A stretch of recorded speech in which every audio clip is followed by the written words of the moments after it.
जय माता दी। मेरे सभी प्यारे दोस्तों, मैं लक्ष्मी शर्मा बड़ों को चरण स्पर्श, छोटों को प्यार और बराबर वालों को दिल से नमस्कार करती हूँ।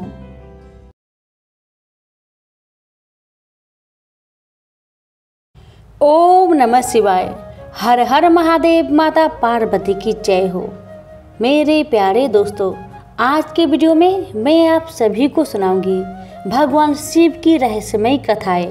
इन कथाओं को पूरे सावन महीने में प्रत्येक दिन एक बार जरूर श्रवण करें, यानी कि आज से लेकर सावन पूर्णिमा तक अवश्य सुने। जो भी भक्त इन कथा को श्रद्धा पूर्वक मन में विश्वास रख के सुनेगा, उस व्यक्ति को भोग और मोक्ष दोनों ही प्राप्त होगी। यदि आप अपने पापों से छुटकारा पाना चाहते हैं तो भगवान शिव की इन कथाओं को जरूर सुने। सावन के महीने में इन कथाओं का श्रवण करने से जीवन के सब दुखों से मुक्ति मिल जाती है और साथ में भगवान मनोवांछित फल प्राप्त करते हैं।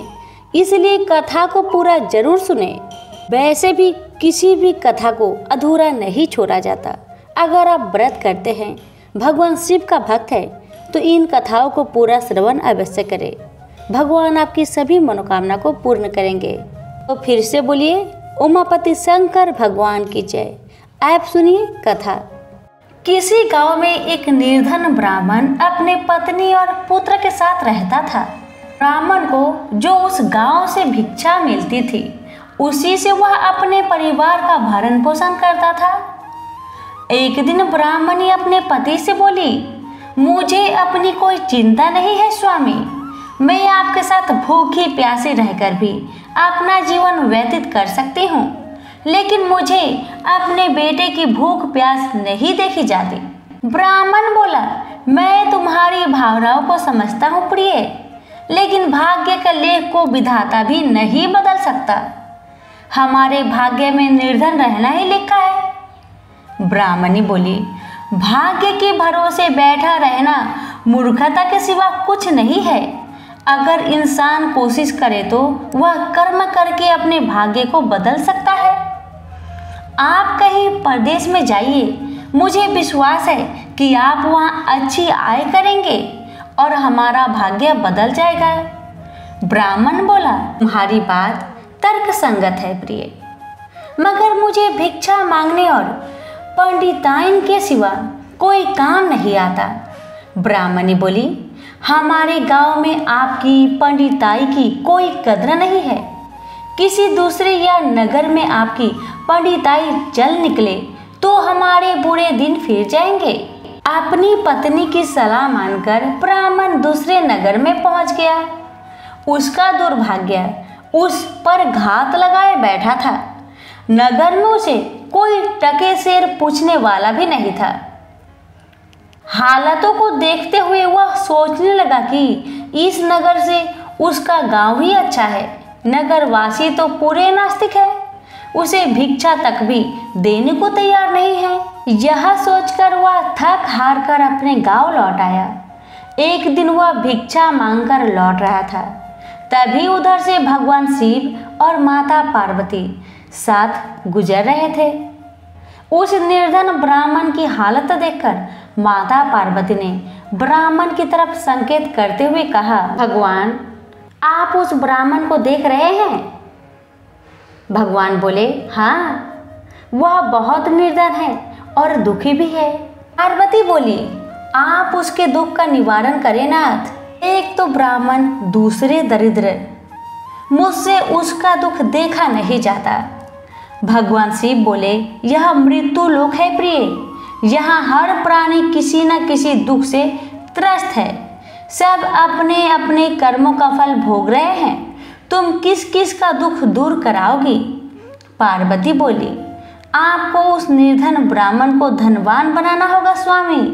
भगवान शिव बोले, वह भाग्यहीन है पार्वती, उसके भाग्य में फटे पुराने कपड़े और रूखा सूखा भोजन ही लिखा है।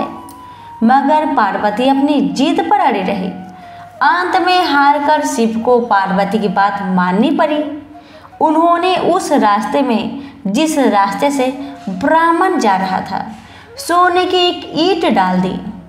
अचानक ब्राह्मण को क्या सूझा, उसने सोचा कि वह आंखें बंद करके कितनी दूर तक चल सकता है। यह सोचकर वह अपनी आंखें बंद करके चलने लगा और सोने की ईंट के बिल्कुल समीप से होकर आगे गुजर गया। काफी दूर आगे जाने के बाद ही उसने अपनी आंखें खोली। यह देख भगवान शिव मुस्कुराते हुए बोले, हमने तुमसे कहा था ना प्रिय कि वह ब्राह्मण भाग्यहीन है। भाग्यहीन मनुष्य कभी धन प्राप्त नहीं कर सकता। और फिर भगवान शिव पार्वती के साथ कैलाश पर्वत लौट गए। लेकिन वहां पहुंचने के बाद पार्वती जी उस निर्धन ब्राह्मण के बारे में सोचने लगी। वह किसी न किसी तरह उस ब्राह्मण को देखना चाहती थी। पार्वती को उदास देखकर भगवान शिव ने पूछा, क्या बात है प्रिय, इतना उदास क्यों हो? पार्वती ने भगवान शिव से निवेदन किया, स्वामी, उस निर्धन ब्राह्मण का परिवार 3 सदस्य का है। उनमें आप किसी एक को धनवान बना दीजिए। ब्राह्मण परिवार की दरिद्रता मिट जाएगी।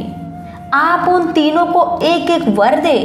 मुझे उम्मीद है कि वे तीनों आपसे दौलत का वर ही मांगेंगे। इस तरह वे धनवान बन जाएंगे।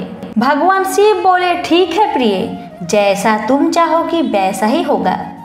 और फिर कुछ दिनों बाद भगवान शिव पार्वती के साथ ब्राह्मण के घर पहुंचे। साक्षात भगवान शिव और माता पार्वती को देखकर ब्राह्मण परिवार आत्मा विभोर हो उठा। उन्होंने भगवान शिव और पार्वती के चरण स्पर्श किए। शिव भगवान बोले, मैं तुम तीनों को एक एक वर देना चाहता हूँ। तुम तीनों अपनी इच्छा अनुसार वर मांग सकते हो।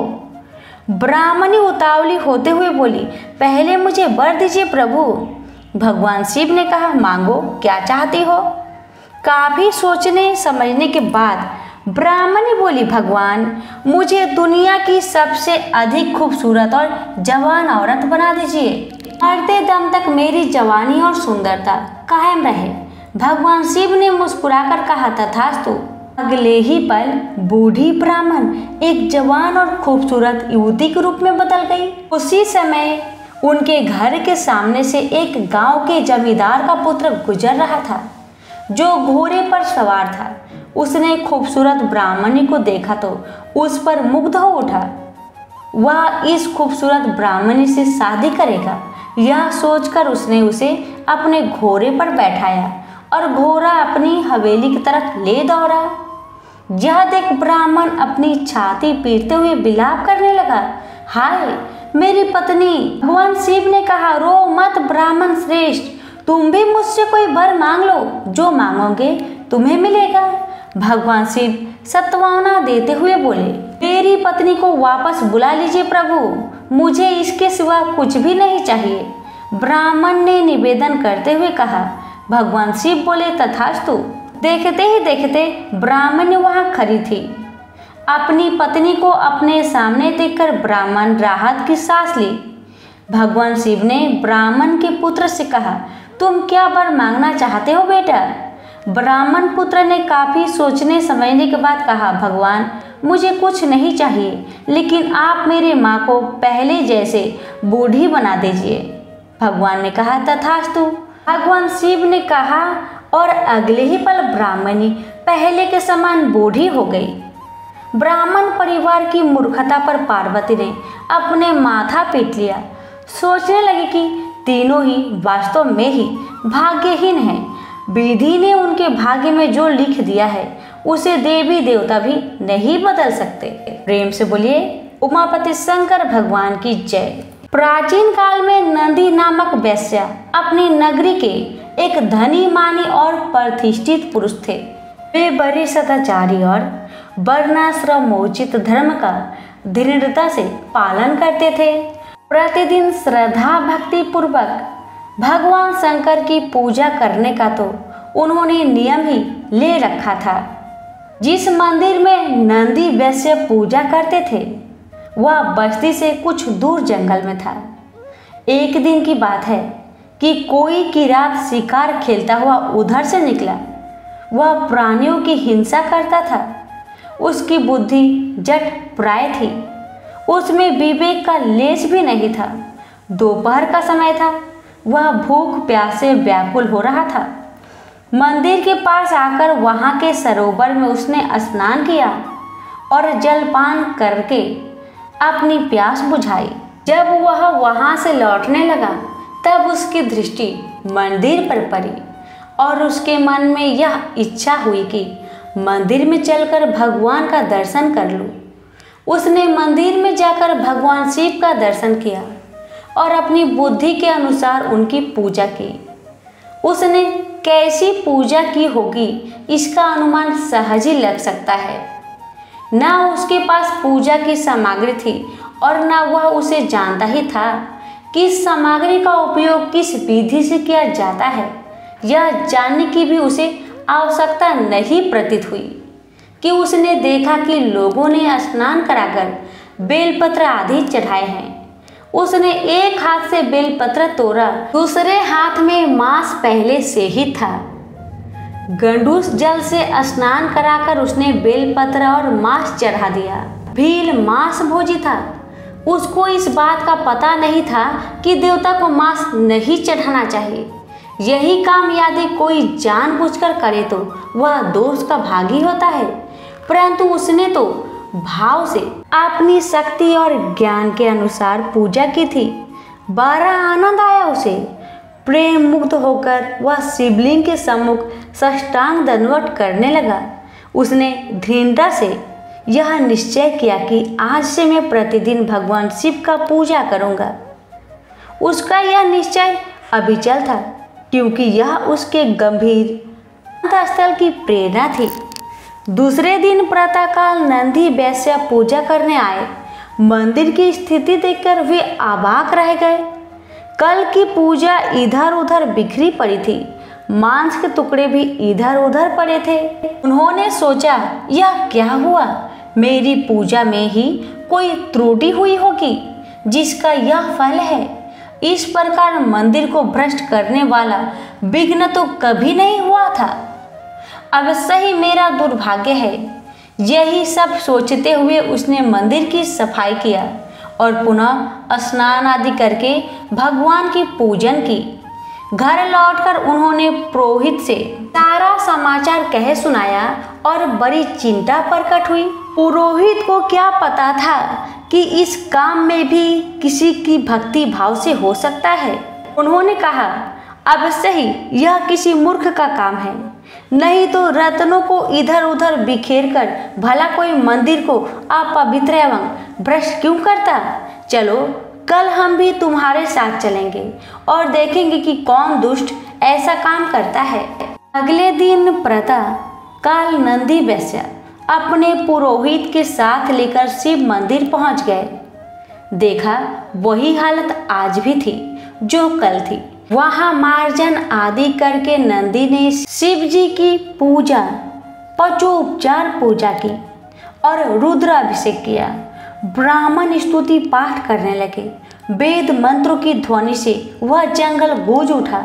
सबकी आंखें लगी हुई थी कि देखो मंदिर को भ्रष्ट करने वाला कब किधर से आता है। दोपहर के समय की रात आया। उसकी आकृति बड़ी भयंकर थी। हाथों में धनुष बांध लिए। भगवान शिव की कुछ ऐसी ही लीला थी कि किरात को देखकर सब के सब डर गए और एक कोने में जा छिपे। उनके देखते देखते किरात ने उनकी की हुई पूजा नष्ट भ्रष्ट कर दी। एक गडूस जल से स्नान कराकर बेलपत्र और मांस चढ़ाया।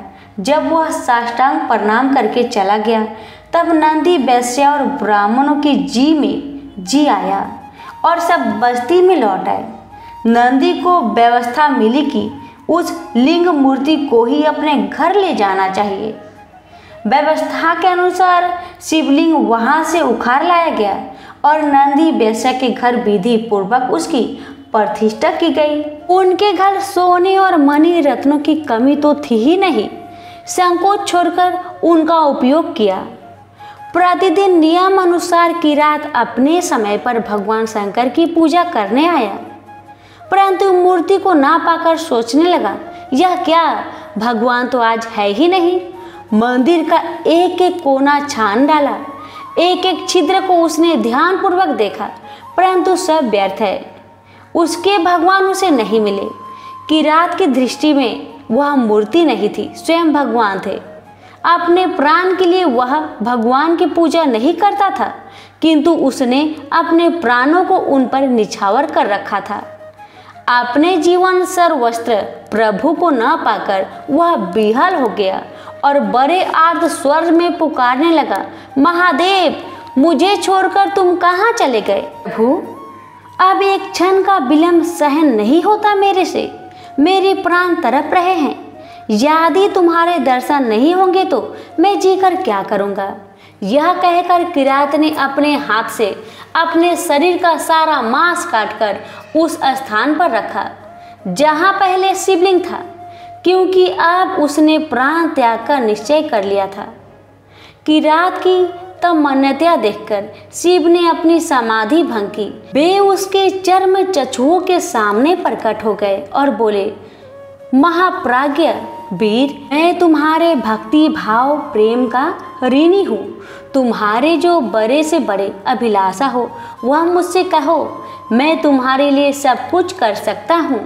भगवान की वाणी और संकल्प ने किरात को बाहर देखने के लिए विवश किया, परंतु जब उसने जाना कि मैं तो भीतर देख रहा था, वही बाहर भी है, तब तो उसकी प्रेम भक्ति पराकाष्ठा को पहुंच गई और वह सर्वाग्य से नमस्कार करता हुआ श्री भगवान के चरणों में लौट गया। भगवान के प्रेम पूर्वक उठाने पर और प्रेरणा करने पर उसने प्रार्थना की, भगवान, मैं तुम्हारा दास हूँ, तुम मेरे स्वामी हो, मेरा यह भाव सर्वदा बना रहे और मुझे चाहे जितनी बार जन्म लेना पड़े तुम्हारी सेवा में संलग्न रहूं। किरात की निष्काम प्रेम पूर्वक प्रार्थना सुनकर भगवान बहुत प्रसन्न हुए और उन्होंने सदा के लिए उसे अपना पार्षद बना लिया। उसे पार्षद रूप में प्राप्त करके भगवान शंकर को बड़ा आनंद हुआ और वे अपने उल्लास को प्रकट करने के लिए डमरू बजाने लगे। भगवान शंकर के डमरू के साथ ही तीनों लोकों में भेरी, शंख, मृदंग और नगारे बजने लगे। सर्वत्र जय जय की ध्वनि होने लगी। शिव भक्तों की चित्त में आनंद की बाढ़ आ गई। वह आनंद कोलाहल तत्क्षण नंदी वैश्या के घर पहुंच गया। उन्हें बड़ा आश्चर्य हुआ और वे अविलंब वहां पहुंचे। किरात के भक्ति भाव और भगवत प्रसाद को देखकर उनका हृदय गदगद हो गया और जो कुछ ज्ञान अज्ञान रूप मल था उनके चित्त की भगवान धन आदि से प्राप्त हो सकते हैं, वह सब कुछ धुल गया। वे मुग्ध होकर किरात की स्तुति करने लगे। हे तपस्वी, तुम भगवान के परम भक्त हो, तुम्हारी भक्ति से ही प्रसन्न होकर भगवान यहाँ प्रकट हुए हैं। मैं तुम्हारी शरण में हूँ, अब तुम ही मुझे भगवान के चरणों में अर्पित करो। नंदी की बात से किरात को बड़ी प्रसन्नता हुई। उसने तत्क्षण नंदी का हाथ पकड़कर भगवान के चरणों में उपस्थित किया। उस समय भोले बाबा सचमुच भोले बन गए। उन्होंने किरात से पूछा, ये कौन सज्जन है? मेरे गनों में इन्हें लाने की क्या आवश्यकता थी? किरात ने कहा, प्रभु, ये आपके सेवक है, प्रतिदिन रत्न माणिक्य से आपकी पूजा करते थे। आप इनको पहचानिए और स्वीकार कीजिए। शिव ने हंसते हुए कहा, मुझे तो इनकी बहुत कम याद पड़ती है। तुम तो मेरे प्रेमी हो, सखा हो, परंतु ये कौन है? देखो भाई, जो निष्काम है, निष्कपट है और हृदय से मेरा स्मरण करते हैं, वे ही मुझे प्यारे हैं और मैं उन्हीं को पहचानता हूँ।